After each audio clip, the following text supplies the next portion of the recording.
We certainly do from the Israeli side, not from the Russian side. This phone call lasted around 50 minutes. It's the first time the two men have spoken since October 16th. Now, relations between Russia and Israel are fraught, and this was reflected. In fact, the Israeli PM says he expressed his displeasure with certain statements made by Russian officials at the UN and other forums, he says, against Israel.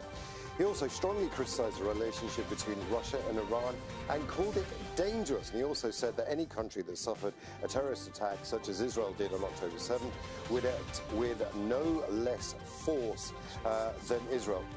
But he was also appreciative of the fact that Russian efforts to release an Israeli citizen with Russian citizenship, and said that Israel will use all means, both politically and militarily, to release all the hostages. Now, talking about the hostages, the captives, he also told Russia to put pressure on the Red Cross to visit and provide medicines for the hostages held in Gaza. Now, that last bit's actually very interesting. Increasingly, the Prime Minister is blaming the Red Cross for not doing enough for the captives in Gaza.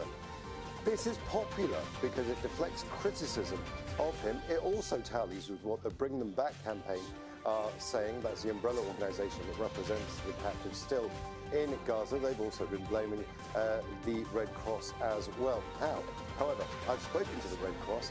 They can't act unilaterally. They have to act as a result of humanitarian diplomacy. They can't simply walk into a war zone with intense bombardment and go and see these hostages. This has to happen as part of a wider agreement.